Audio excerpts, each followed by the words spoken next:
Ya. Dice así. Desde el 27 hasta dónde, perdón. Está. Desde el 1 hasta el 14, Felipe, por favor. Ya, desde el 1 hasta el 14. Estaba revisando que no estaba grabando. Ahora sí. Dice, venida la mañana, todos los principales sacerdotes y los ancianos del pueblo entraron en consejo contra Jesús para entregarle a muerte. Y le llevaron atado y le entregaron a Poncio Pilato, el gobernador. Entonces Judas, el que le había entregado, viendo que era condenado, devolvió arrepentido las 30 piezas de plata a los principales sacerdotes y a los ancianos, diciendo, yo he pecado, entregando sangre inocente. Mas ellos dijeron, ¿qué nos importa a nosotros? Allá tú. Y arrojando las piezas de plata en el templo, salió y fue y se ahorcó. Los principales sacerdotes, tomando las piezas de plata, dijeron, no es lícito echarlas en el tesoro de las ofrendas, porque es precio de sangre. Y después de consultar, compraron con ellas el campo del alfarero para sepultura de los extranjeros. Por lo cual aquel campo se llama hasta el día de hoy campo de sangre. Así se cumplió lo dicho por el profeta Jeremías cuando dijo, y tomaron las 30 piezas de plata, precio del apreciado, según precio puesto por los hijos de Israel, y las dieron para el campo del alfarero, como me ordenó el Señor. Jesús pues estaba en pie delante del gobernador, y éste le preguntó diciendo, ¿eres tú el rey de los judíos? Y Jesús le dijo, tú lo dices. Y siendo acusado por los principales sacerdotes y por los ancianos, nada respondió. Pilato entonces le dijo, ¿no oyes cuántas cosas testifican contra ti? Pero Jesús no le respondió ni una palabra, de tal manera que el gobernador se maravillaba mucho. Súper. Gracias, Felipe. Te quería pedir si podías volver ahí un poquito más arriba, a los primeros versículos de este capítulo.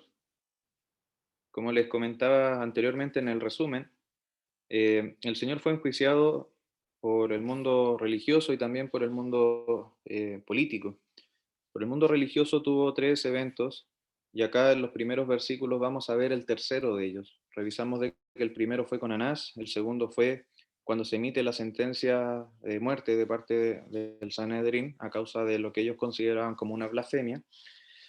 Y acá vemos el tercero que ocurre en la mañana. El capítulo 27, el versículo 1 dice, venida la mañana, todos los principales sacerdotes y los ancianos del pueblo entraron en consejo contra Jesús para entregarle a muerte. Yo me preguntaba al leer esto, ¿por qué se reunieron de nuevo? Si ya habían determinado esto en la madrugada, ya habían dicho de que el Señor debía morir, ya habían exclamado de que él había blasfemado. Y la explicación está en lo que es parte del rito de los judíos. Ellos no podían enjuiciar a alguien de muerte en un juicio nocturno. Ellos debían esperar al día siguiente, debían esperar a la mañana para poder ratificarlo con todo el Sanedrín. Y es allí donde ocurre esto. Hay estudiosos que plantean que muy probablemente haya sido en la primera hora de la mañana. Se reunieron para ratificar lo que ellos ya habían determinado. Debían estar todos juntos para concordar con el veredicto. Y vemos de que concuerdan, efectivamente lo toman al Señor y le llevan ahora para iniciar la parte del juicio político. ¿Y por qué? Lo llamativo acá es que si bien los judíos emiten este veredicto de muerte, ellos no podían ejecutarlo, ellos no podían tomar por sus propias manos la vida de una otra persona. Debían entregarlo a las autoridades políticas de aquel entonces, que era Roma, para que Roma pudiese finalmente llevar a cabo esta sentencia. Entonces vemos de que toman al Señor, le llevan apresuradamente, le llevan atado y lo presentan con Poncio Pilato, el gobernador, aquel gobernador romano que podía y que tenía la potestad para sentenciar a muerte al Señor. Es llamativo porque si mantenemos en nuestra mente todo el tiempo en qué momento del día estaba ocurriendo esto, muy probablemente haya sido el día viernes en la madrugada, muy temprano, cuando estaba amaneciendo. Y un hermano decía que en la hipocresía de la religiosidad de las personas de aquellos días estaban apresurándose para llevar a cabo esta sentencia y que se pudiese ejecutar antes del comienzo del sábado para poder cumplir con todo, para ellos no estar contaminados. Querían llevar a muerte a una persona, pero querían cumplir ritualistamente también con ese mandato. Y era llamativo porque no contemplaban lo que estaban haciendo. Y lo cierto es que le llevan a Pilato. Y acá el Evangelio de Mateo nos presenta un paréntesis, este paréntesis que da más detalles respecto a lo que fue la muerte de Judas. Vemos desde el versículo 3 hacia abajo ahí, Felipe, si es que puede bajar un poquito, porfa. Felipe, gracias. Acá vemos cómo es que Judas, al contemplar este escenario, al contemplar qué es lo que estaba ocurriendo, va donde el grupo religioso que estaba en aquel entonces a devolver el pago que había recibido. Y él exclama de que había sido culpable de haber entregado sangre inocente en el versículo 4, pero ellos le dan una respuesta: ¿qué nos importa a nosotros? Allá tú. Y nos dice la palabra que luego de esto, él, arrojando las piezas de plata, salió del templo y fue y se ahorcó. Leía un comentario que me hacía bastante sentido, planteaba la diferenciación entre el remordimiento y el arrepentimiento. Son cosas que a veces nos suenan muy familiares o muy parecidas, pero lo cierto es que hay una distinción bastante notable. El remordimiento es la sensación de culpa, es esa inquietud, es esa intranquilidad que evoca un mal actuar, algo que uno no hizo de manera correcta. Y acá muy probablemente lo que experimentó Judas fue un remordimiento. En verdad contemplaba de lo que él había hecho no estaba bien, pero no hubo arrepentimiento. El arrepentimiento da cuenta de poder o de tratar al menos de enmendar una acción incorrecta. Pero acá vemos de que eso no ocurre, sino que él deja todo y va y se ahorca. Y vemos cuál fue el resultado de esto. Nos dice la escritura de que finalmente toman este dinero y compran un campo que hasta el día de hoy se llama el Campo de Sangre. Ese campo está ubicado en la zona sur de Jerusalén, y hay estudios que plantean de que aquella zona, aquel valle que habían comprado, era muy rico para generar como vasijas, para poder trabajar la tierra que había en aquel entonces. Por eso el nombre, es la tierra del alfarero. Y lo cierto es que compran este terreno, tiene este nombre, y hay algo llamativo, porque acá vemos cómo continúa la explicación y nos dice en el versículo 9, dice: así se cumplió lo dicho por el profeta Jeremías cuando dijo: y tomaron las 30 piezas de plata, precio del apreciado, según precio puesto por los hijos de Israel. Eh, Estaba leyendo un comentario también respecto a esto que fue llamativo, porque en la porción del Antiguo Testamento en donde se habla de las 30 piezas de plata, en que refiere a esta porción, se encuentra en Zacarías capítulo 11, pero acá la escritura nos refiere al profeta Jeremías. Entonces, bueno, ¿qué está pasando? Y la explicación me hacía sentido, y era que en la antigüedad el Antiguo Testamento estaba dividido en tres grandes partes. Hemos escuchado y también hemos visto, por ejemplo, cómo es que el Señor a veces se refiere a la ley, los profetas y los salmos. Hay otras explicaciones que en vez de los salmos lo titulan como escritos. Y lo cierto es que en la parte de los profetas, el primero comenzaría con Jeremías. Entonces, una explicación que guarda relación con esto es que al hablar de Jeremías se refiere a todos los profetas. Hay una explicación que sale en el libro, en alguno de los libros de los profetas, que apunta a esta expresión que se refiere en el Evangelio de Mateo. Y allí logra tener coherencia, porque verdaderamente había una expresión que apuntaba, había una expresión de un profeta que apuntaba a esto que había ocurrido y que explica finalmente la venta del Señor a cambio de la traición de Judas por 30 piezas de plata. Entonces vemos ese paréntesis que nos da Mateo respecto a lo que había sucedido con Judas. Y le pedí a Felipe que también leyera los últimos versículos que van desde el 11 al 14. Ahí te quería pedir si bajabas un poquito.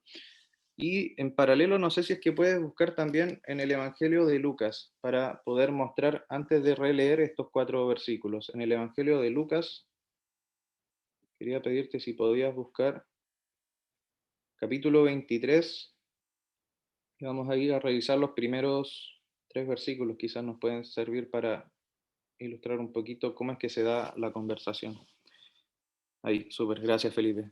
Dice la escritura así: esto es el paralelo, dice: levantándose entonces toda la muchedumbre de ellos, llevaron a Jesús a Pilato, y comenzaron a acusarle diciendo: a este hemos hallado que pervierte a la nación y que prohíbe dar tributo a César, diciendo que él mismo es el Cristo, un rey. Entonces Pilato le preguntó diciendo: ¿eres tú el rey de los judíos? Y respondiendo él dijo: tú lo dices. Felipe, si puedes pasar al capítulo 27 de Mateo, por favor. Gracias. Ahí podemos ver el contraste, porque acá en esta porción vemos de que llevan al Señor con Pilato. El Señor estaba de pie delante del gobernador Y ahí inmediatamente Pilato le pregunta, ¿eres tú el rey de los judíos? Y Jesús le dice, tú lo dices.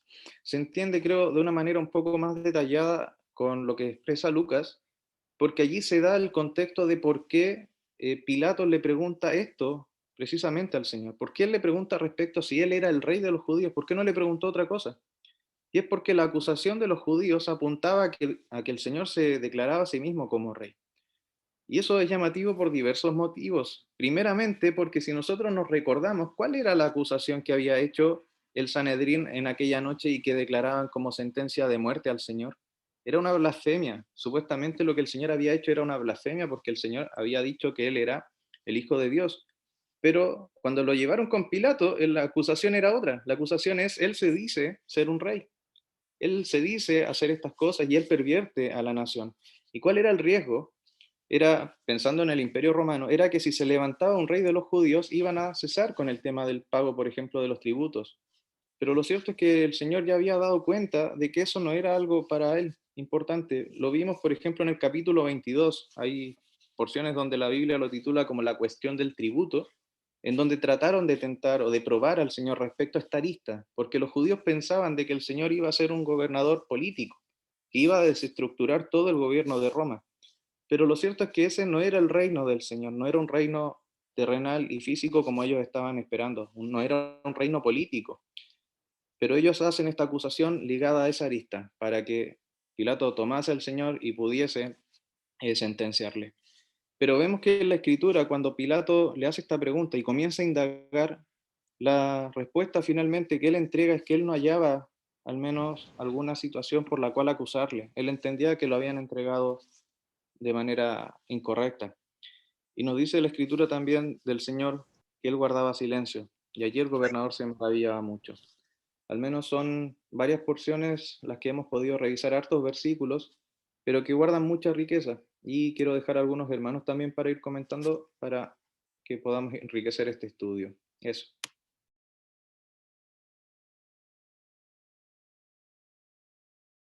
No se la aprieta, si esa cuestión le queda.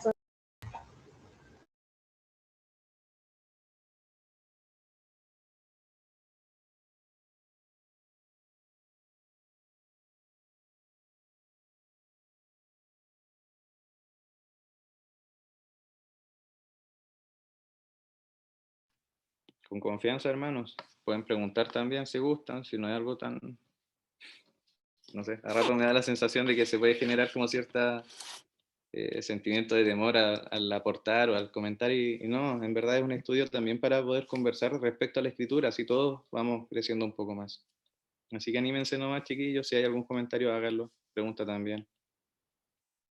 A mí me pareció interesante el dividir lo que era lo que es el juicio religioso y el juicio político.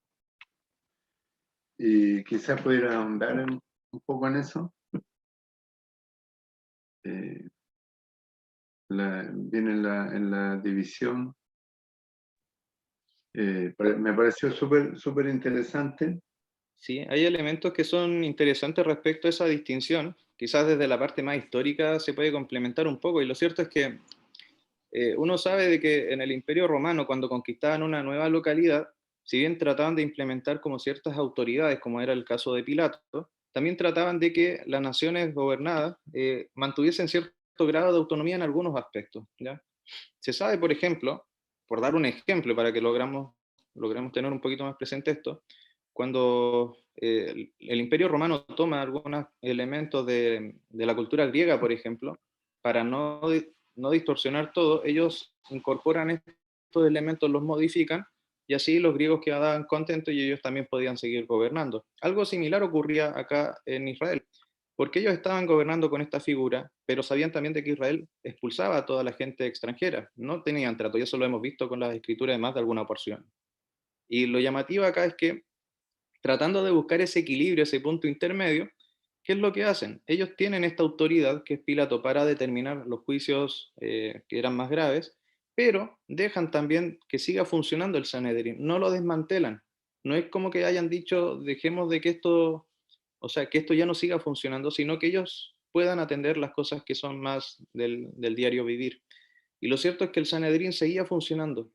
Y es por eso es que debía pasar primeramente por el juicio religioso. El Sanedrín, si bien tenía una autoridad, también estaba ligado a la esfera religiosa. Entonces, como una primera barrera, por llamarlo de una manera, ellos debían sopesar, debían ver si es que esta situación debía escalar para presentarlo al Imperio Romano o si es que ellos lo podían resolver. Verdaderamente habían situaciones más del diario vivir que el Sanedrín podía determinar, tomar decisiones y las personas podían conducirse respecto a dicha determinación. Pero los casos graves como era este, como ellos lo estaban contemplando, esos debían presentarlos al Imperio Romano. Es allí donde se da entonces esa segunda instancia, ese segundo juicio.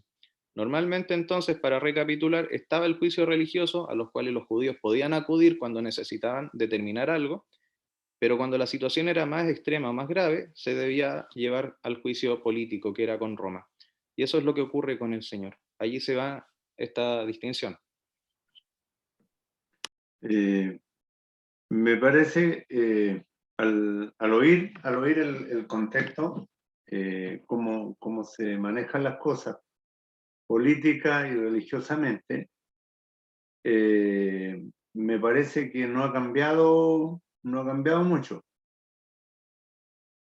No ha cambiado mucho porque la política maneja todos los aspectos religiosos. Las leyes, se están dictaminando leyes para manejar toda la parte religiosa. No vamos a poner testigo de Jehová, nada de eso, sino que toda la religión la quieren manejar los gobiernos, ¿ya? Las Naciones Unidas y todo. Entonces, yo no veo mucha diferencia, que en cierta manera, por ejemplo, la autoridad en aquel tiempo le daba ciertas libertades a los judíos. No disolvió el Sanedrín, sino que permitió que funcionara. Herodes le había edificado el templo a los judíos para que hicieran sus actividades, y también sucede lo mismo ahora, en este tiempo, y creo que el enemigo de las almas siempre trabaja de la misma manera. Ahora, en cierta manera, los judíos quisieron acallar al Señor, porque asimismo decía ser Dios, ¿ya? Y el imperio le juzga porque en la pregunta que le hace Pilato, y le dice: ¿eres tú el rey de los judíos? Y el Señor le dijo: tú lo dices. El Señor no le dijo sí ni no, sino que le dijo: tú lo dices. Porque el imperio se veía amenazado, por eso. Y creo que es la tónica que tiene el mundo de acallar la voz de Dios, acallar la voz del Señor. Y bueno, en cuanto al campo del alfarero, yo había, creo que tiempo atrás, antes de la pandemia, en una reunión yo hablé acerca de las vasijas, y el campo del alfarero efectivamente era el campo donde se extraía el material, y donde los alfareros también botaban todo el desperdicio. Ya las tejas de arcilla las tiraron ahí, vasijas que no podían ser restauradas eran botadas allí en el campo del alfarero. Y los leprosos y todos los que tenían enfermedades, la sarna y todo eso, tomaban tejas y se rascaban. Así lo vemos en el libro de Job. Tomaba tejas para rascarse. Y eso se tomaban de los campos de los alfareros, donde habían allí desperdicio, y donde donde Judas también fue y se ahorcó porque él era un vaso de deshonra, ¿ya? Era un vaso de ira. Judas es un vaso de ira porque fue el que entregó al Señor. Y dice que allí arrojó las piezas de plata en el templo, salió y fue y se ahorcó. Y se ahorcó allí en el campo, en la celda, ¿no? Y que después le es llamado el campo de sangre. Y después el campo del alfarero sirvió para sepultura de los extranjeros. El campo, se llamaría el campo de sangre hasta hoy. Fue el profeta Jeremías que lo mencionó eso también. ¿Y qué más podemos, no sé, los jóvenes? Yo quería también comentar algo en un par de minutos. Quería reiterar la importancia ahí de la palabra arrepentimiento que mencionaba Felipe, que si bien en esta versión, desconozco si en las demás versiones está traducida así también, pero si bien dice arrepentimiento, la palabra original es otra, no es la misma que se ocupa para el arrepentimiento que nosotros entendemos como tal. Como bien decía Felipe, ese remordimiento es la experiencia de haber sido consciente de la gravedad de lo que hizo.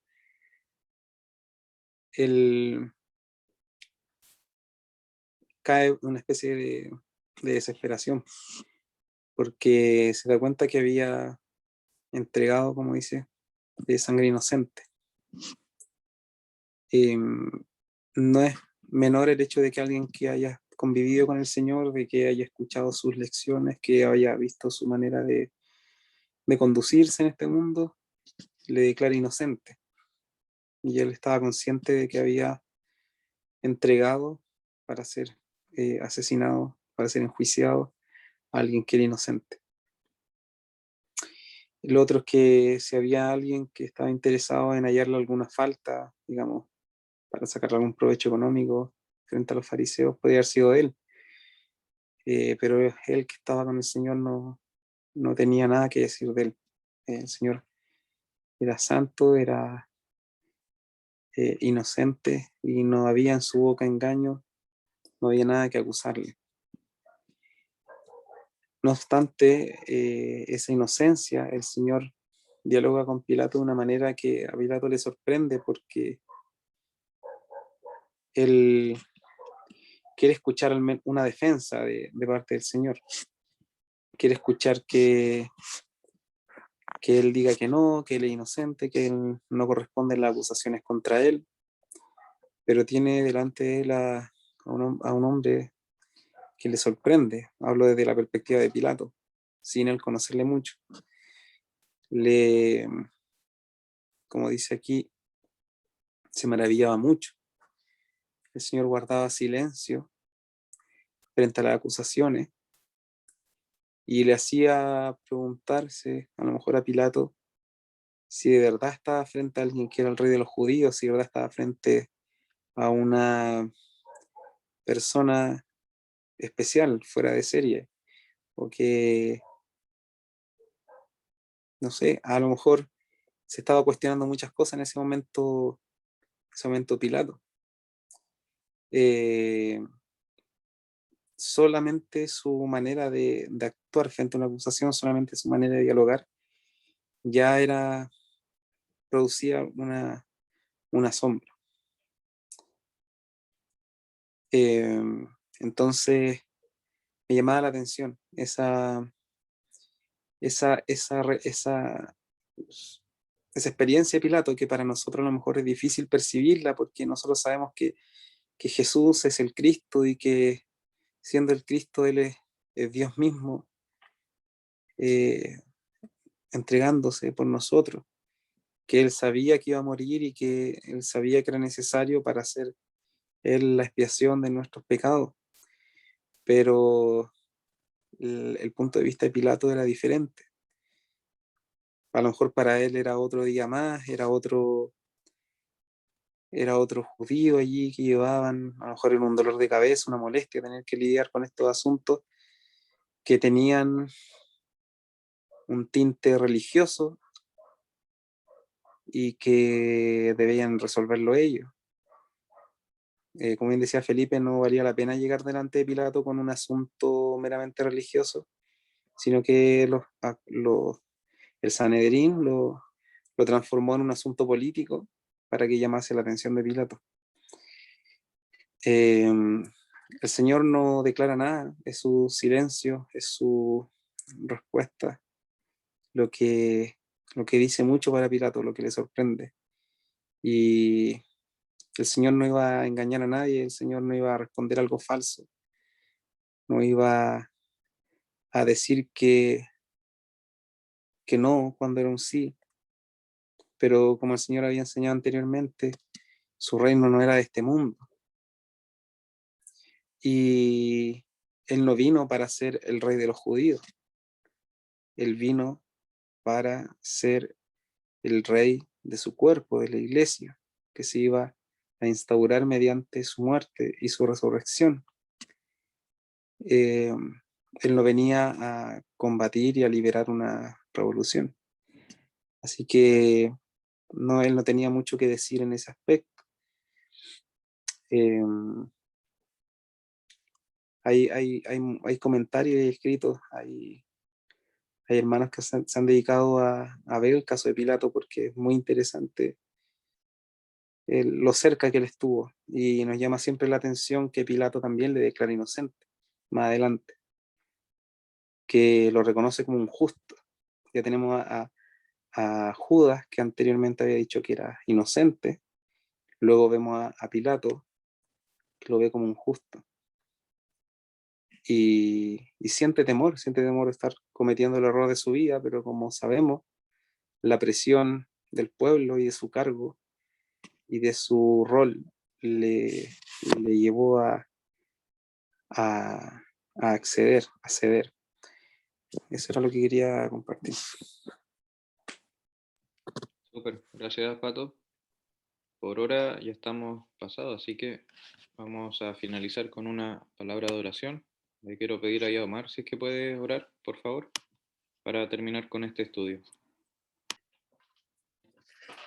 Oremos. Padre,